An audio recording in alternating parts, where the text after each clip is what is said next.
Wow, Ethan, great moves. Keep it up. Proud of you.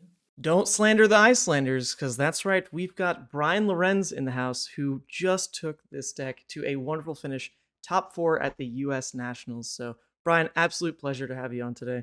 Yeah, thanks for having me. I'm super excited to chat with you about this deck and just the tournament as a whole. It was a great experience, and I'm ready to dive in. Sweet. So Brian is actually a player that I've known in the background is definitely one of the stronger players in the game. Truly, he plays on Online Armories and absolutely crushes it over at the Tavern Brawlers Discord. So really excited that he actually took home a title here because I knew it was coming, Brian. I knew it was in the books for you for sure. And of course, it just happened to be Nationals, and it was on camera, and we got a lot of games for other people to watch. You play the deck, but this is going to be the official deck tech for you to actually talk about a little bit of what went on into actually choosing Iyslander for this event and how you constructed it. So why did you actually choose Iyslander? Did you think it was the best choice this meta, or were you just really comfortable on it?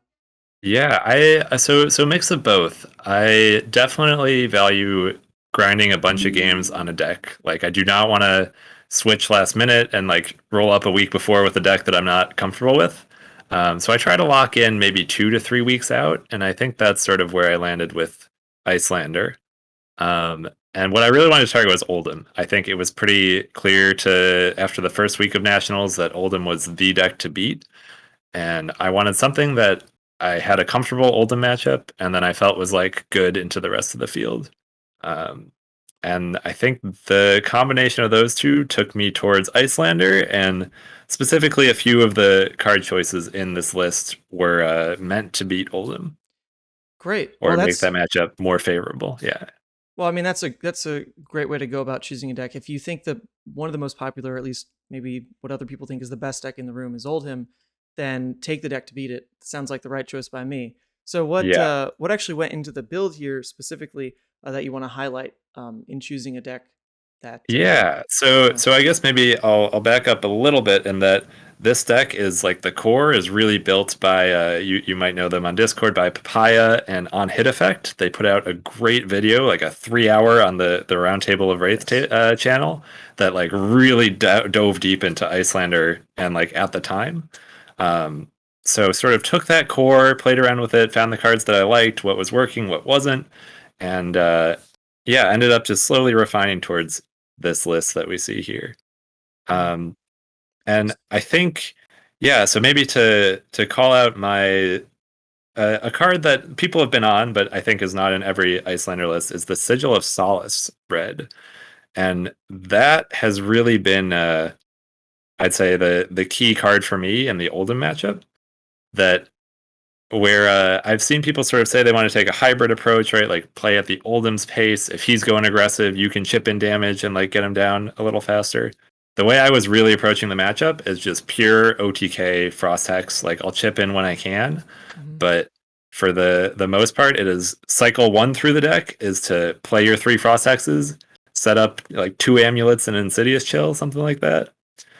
And then cycle 2 through the deck, you pitch sack 1 Ice Eternal, you draw that, drop it in the arsenal, and then you just play that out, fuse like 7 Frostbites with both the energy potions, and you just kill them from like 20 or 30. It's wonderful to know that you can just sweep an Oldhim's health away just like that. You make it sound so easy. It's really, I mean, I started the game on like OTK Viscerai, and it's really like feels a little bit like going back to my roots here. Like, that's how I played the Oldhim matchup back in the day. Oh, I remember. We played that Levi versus OTK Vis many a time. Yeah. And, I'm pretty sure I didn't get many real games in the mix there, but hey, you piloted it well, and this OTK strat really did wonders for you this weekend. But as I'm scrolling through the list here, sure. You said you got the core of it from Levi and James, I believe are the real names behind that. Yes. They are fantastic Iyslander players. Got to see them really putting up a good performance at the calling as well. They were just short. Absolutely. I think they both ended X3, which is fantastic in the calling. Yeah. They were really quite close, but it looks like you took their core, you made it work, but I'm noticing some things that weren't in the list I've seen necessarily from them. Correct me if I'm wrong, but it looks like you have a Polar Blast. So I think Levi has moved on to Polar Blast. I'm not sure if James was on it as well. But Yeah, that's a card that Pablo Pintor actually took in his Iyslander list to second place in the Spanish Nationals, I believe. And I saw that and was like, huh, sounds pretty good, right? You put that in Arsenal, you pitch a blue, you give them a frostbite, you have exactly 2 floating for Waning Moon if you want, or for Oasis Respite and Goliath Gauntlet, or right, there's so many ways to use floating resources here. Or Ironhide Gauntlet. But yeah, sorry, Ironhide Gauntlet, yes. And yeah, so it's just, if you put that in Arsenal, it's basically that card becomes give opponent a frostbite and threaten 3 arcane damage, which is great. Like, that's above rate. That's like 4 points of damage, maybe. Oh, and cycle your hand, right? So you can pitch your worst blue and dig for something you need, and like dig to those frost hexes faster if you're on the OTK plan, dig towards that Channel Lake faster if you're against an aggro deck. It's yeah, I felt like the Polar Blast Cold Snap effect has been really, really strong. All right, but did anyone ever actually pay for that Dominate trigger? Did you freak anyone out? Unfortunately not. You always gotta ask, but no, yeah, we had no one pay for Dominate. Oh, maybe what was that? You need to get better at inflicting psychic damage, because that's right. There are other players who can scare their opponents into that kind of stuff. There you go. But very edge case. I mean, maybe not super edge case, but I guess it is possible, like on your own turn, if you play that from Arsenal into a Command and Conquer. Yeah. If they're because that's exactly 3 resources, pitch a blue for that. But yeah, that situation never came up. I'm usually playing it on their turn to dig, filter, and then sort of decide what I'm going to do with my hand after that point. So the other thing that we can see with your build here that is obviously very different compared to how Michael Hamilton spun Iyslander. I mean, that was a kind of a breakout deck, right? But we can see that you did keep in things like this red Aether Hail and the red Ice Bolt, where Michael opted to swap out those kinds of cards for just 2-card aggressively statted physical damage hands like Wounded Bull and Finals. In seeing how he did with how he performed with the deck and actually taking out Nats, is that where you think Iyslander should start to evolve, or is that really just a different way to play the deck? Yeah, I really don't know. I think it's a super interesting space to explore, and it's going to make it real hard when you sit down from an Iyslander now how to sideboard, right? Do you put in your physical block equipment? Do you run your defense reactions? Do you what do you do? So I still don't know what the best build of Iyslander is. I think this build did go sort of toe to toe with Michael in that game. And clearly I think they're both super strong. I think the edge that I haven't tested the Dromai matchup enough, but those red arcane spells have been huge overperformers for me into Dromai. On the other hand, he gets more poppers, so maybe that balances it out. I really don't know. And he also cut the freezing points, which I think is a fair cut. Like, that card is sort of good into Oldhim sometimes, and it feels good into the mirror if you can set up a hex or 2 and push like 7 arcane, maybe with an Insidious Chill on the board. But yeah, I've been also cutting freezing point against aggro decks, so that's sort of maybe next on the chopping block for me. Right. Well, you spoke about what your easiest matchup was, and one of the reasons to play this deck, Oldhim, right? But in your run, what was the hardest matchup you faced, or perhaps what is just the hardest matchup for Iyslander in general? What scares you when you sit down? Yeah, that's a great question. I think it's a toss-up between maybe Fi and Dromai, but in different ways. You just, in both of those matchups, you need to hit the cards at the right time. It's sort of this Emberblade Fi that I played in top 8 and also played once in Swiss. Is terrifying, that like if you take an off turn, if you give them a 5-card hand and they end up with an Art of War or anything, and they have Mask of the Pouncing Lynx, like they can just push like 20 to 30. And if you don't land the disruption, like you don't have a Channel Lake, you don't have a Blizzard, you didn't fuse an Ice Vein on your last turn, like you're just taking a whole bunch of damage, and that game just slips away from you. Right. So is your game plan when you do play into those aggressive or even more just aggressive mid-range matchups, are you falling back more on just the kill them strat with Aether Ice Veins, disrupt them a little bit so their large hands just never quite land? Yeah, I'm trying to land a piece of disruption every turn. Whether that's even just a Coronet Peak, like I'd still consider that, you're leaving them on a 4-card hand, and for 5, that can make a huge difference. You just have to always be watching their Tunic if they're on Tunic. Don't Coronet Peak when their Tunic's at 3, because they can just pop that tunic, and then you've spent a whole card for their one resource. But so land a disruption every turn, and if not, stuff it into arsenal. Brain freeze, great for this. Winner's bite, fantastic. So yeah, do that every turn, and then just try to keep rough parity on the life totals if you can. Like I'll often take 3 damage to return 3 damage with the waning moon, and just try to keep it even all the way down, and then finish them off with the storm striders from about 10 health.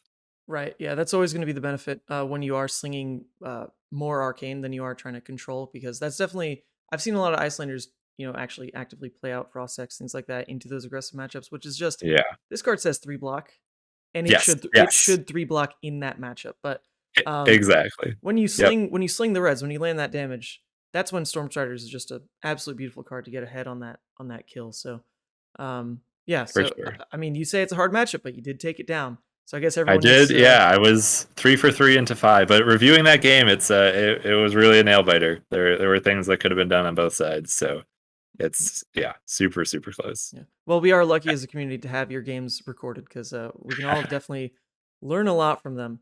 But excellent.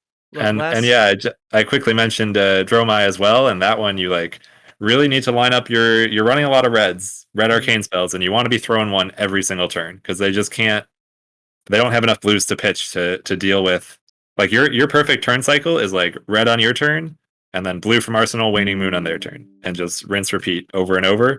You're threatening 10 arcane per turn cycle, and they just cannot pitch enough for that. But if you draw a hand of all blues, or you don't line up the channel lakes and hypothermias or whatever else to disrupt their dragons like that, both the Fi and the Dromai matchups feel like they sort of sit on a really tight edge, and if things don't line up, you're in big trouble. Yeah, the other, I mean, if the Dromai is running Themai as well, then you are fortunate to just have the easy clear in red. Yeah, there's a lot sort of more ways to clear it than it looks at first. It's sort of all the red Aether Hails, and then red and yellow Ice Veins, all of your poppers, so Command and Conquer and Nourishing. And then in an emergency, even those blue Ice Veins and the Ice Bolts pumped up with Metacarpus nodes can also clear off a Themai. Yeah, very true. So that's 16 ways to clear it, and you draw 4 cards a hand. You should have about a way to clear it every hand. The math just checks out. Look at you, smart wizard player. And there you go.